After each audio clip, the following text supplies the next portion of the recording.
Una década y media ha transcurrido desde aquel fatídico momento cuando el sistema bancario estadounidense fracasó. Desde entonces, legisladores, entes gubernamentales se han abocado a implementar medidas para evitar el surgimiento de nuevas crisis bancarias. Pero entonces, ¿cómo es posible que los bancos importantes sigan fracasando?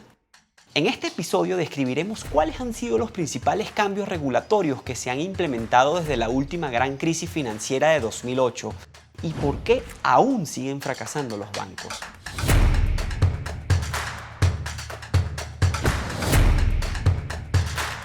Para comprender el porqué de las medidas regulatorias adoptadas luego de la crisis financiera de 2008, es importante saber primero qué ocurrió. Aunque cuando hablamos de la crisis de 2008 siempre nos referimos al icónico momento cuando quebró el banco de inversión Lehman Brothers, desatándose el caos y una gran crisis de confianza que sacudió el sistema financiero norteamericano, extendiéndose incluso a otras latitudes.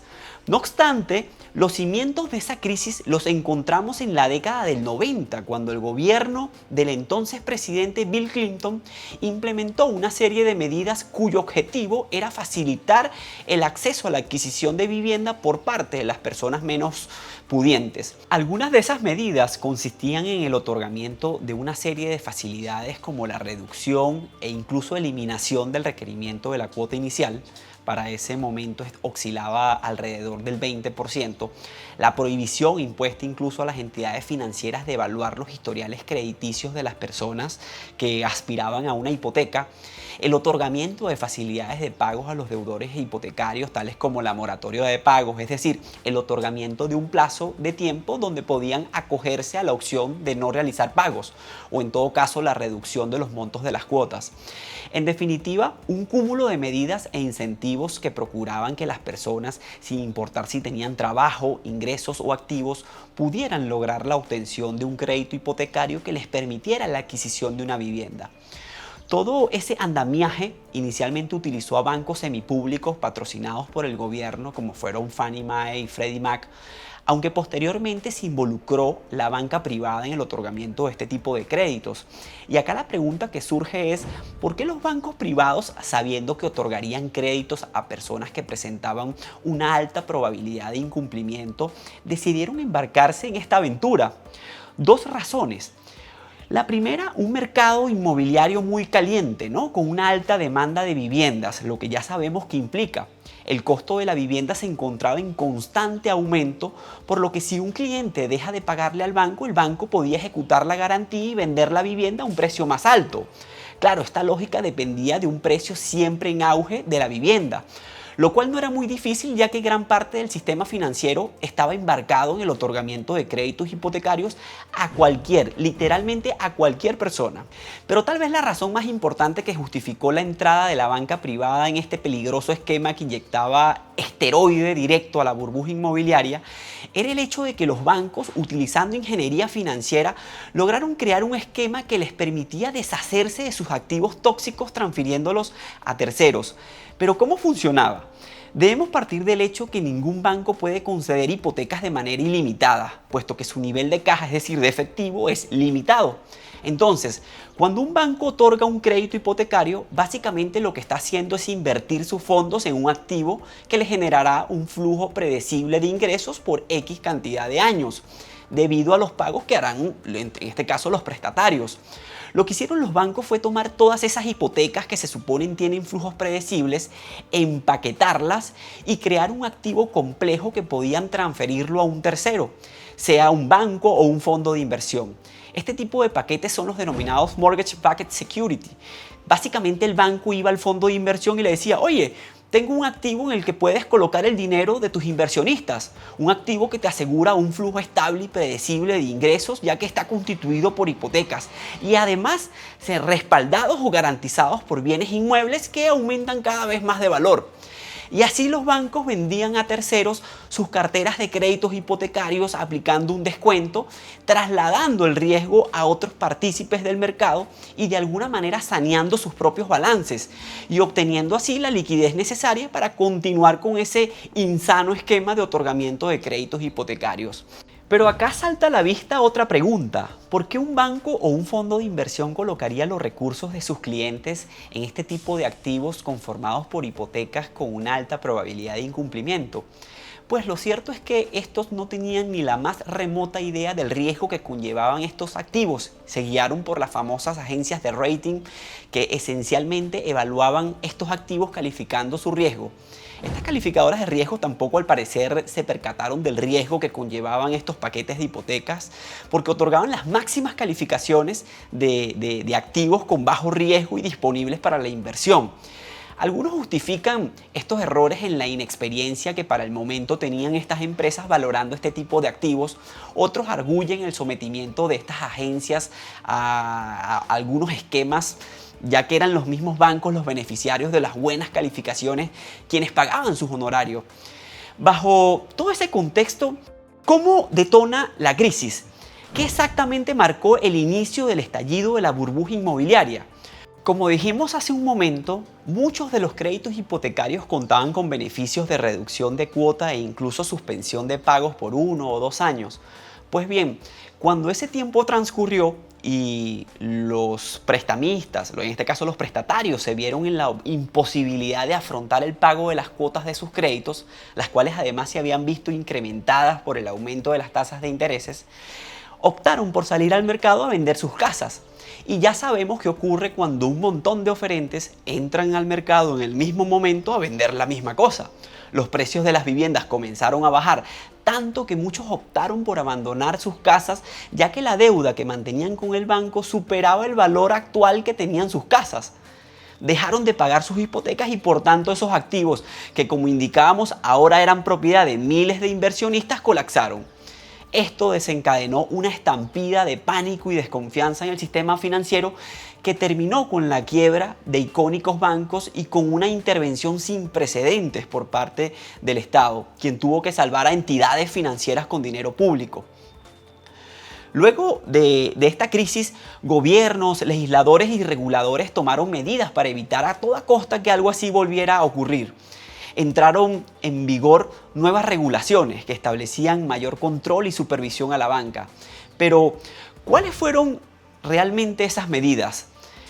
En el año 2010 se firmaron los acuerdos de Basilea III, básicamente un conjunto de reglas, directrices y recomendaciones que, aunque no son vinculantes para los estados, constituyen un marco regulatorio que estos pueden ir incorporando paulatinamente a sus legislaciones.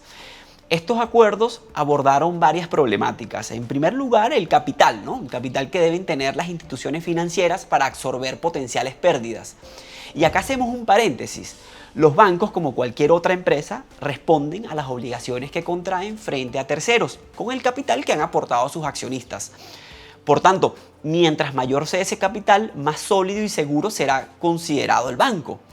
Recordemos que el negocio principal de la banca es la intermediación financiera, ¿no? Captan recursos del público vía depósitos y posteriormente intentan rentabilizarlos colocando gran parte de ese dinero ya sea en un crédito o en la compra de un activo financiero como por ejemplo sería un bono. La rentabilidad que consiguen en esa colocación, denominada tasa activa, menos lo que tendrían que pagar al depositante o ahorrista, que es la tasa pasiva, será su ganancia, considerado lo que es el spread financiero. Ahora, ¿qué pasa cuando un banco da un crédito y la empresa a la que se le dio el crédito no lo paga?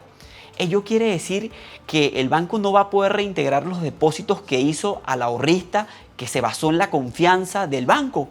Evidentemente no, y acá es donde entra en juego el tema del capital, ya que esa pérdida realizada del banco, este tendrá que asumirla con sus fondos propios. Entonces, lo que propuso Basilea III fue aumentar los colchones de capital, mejorar la calidad del capital aportado, limitar las distribuciones de dividendos en aquellos casos en los cuales no se cumplan con los niveles de colchón de capital, establecer medidas contracíclicas, es decir, que aumente el requerimiento de capital en fases expansivas del crédito para evitar la creación de burbujas.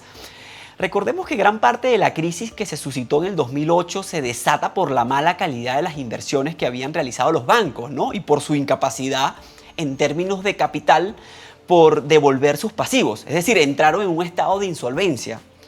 Ahora, un banco puede ser muy solvente y sin embargo quebrar. Esto ocurre cuando la gran mayoría de sus activos son poco líquidos, es decir, no se encuentran en efectivo o resulta muy difícil liquidarlos, llevarlos a cash, al menos sin incurrir en una pérdida significativa. Entonces, cuando un banco está en el ojo del huracán con sus clientes perdiendo la confianza, ocurren las denominadas corridas bancarias, es decir, los ahorristas víctimas del pánico van en masa al banco a retirar todo su dinero. Pero resulta que el banco no lo tiene todo en efectivo en el momento, por lo que se ve imposibilitado de cumplir con su obligación de devolver el dinero, siendo esta otra causa de quiebra bancaria.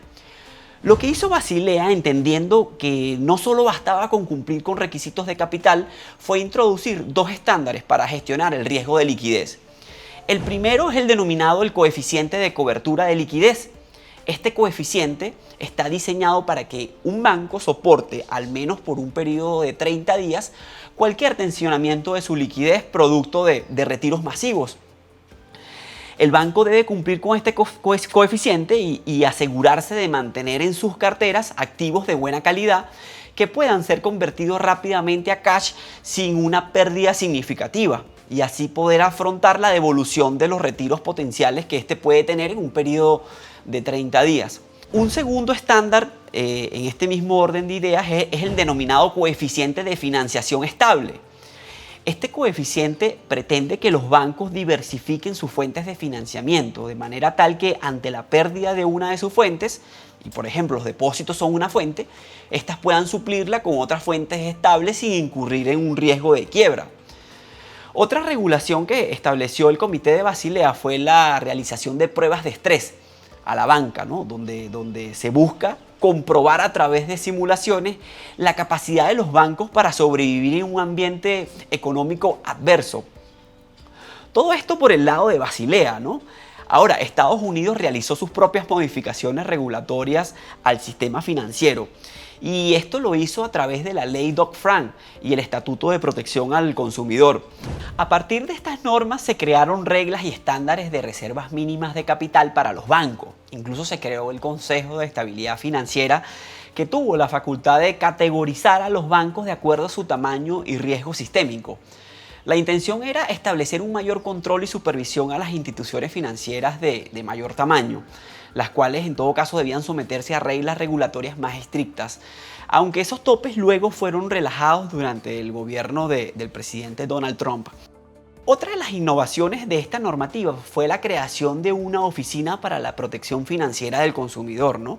Que ponía en el foco de las prácticas bancarias con créditos, tarjetas, hipotecas, para evitar en todo caso conductas abusivas. Con esta regulación se convirtió en un mandato legal el due diligence que debían realizar también los bancos antes de otorgar un crédito. Recordemos lo que pasó en el año 2008 cuando los bancos se abstenían de hacer evaluaciones previas a sus clientes antes de otorgar un crédito. Ahora esto era un imperativo. Una regulación muy importante que también cristalizó a partir de esta normativa fue la conocida regla Volcker, ¿no? La cual evitaba que los bancos pudieran realizar inversiones de alto riesgo en fondos de cobertura. Dentro de esta regla también se revisó incluso el esquema de remuneraciones a los altos ejecutivos de un banco, los cuales no podían construirse bajo el incentivo de apuestas de alto riesgo. Todo esto constituyó el arsenal regulatorio luego de la crisis financiera de 2008. Pero, ¿por qué entonces hemos visto recientemente quiebras bancarias como las de Signature Bank o Silicon Valley Bank? ¿Es que acaso esta regulación no fue suficiente o existen otros motivos? Esto lo veremos en un próximo episodio.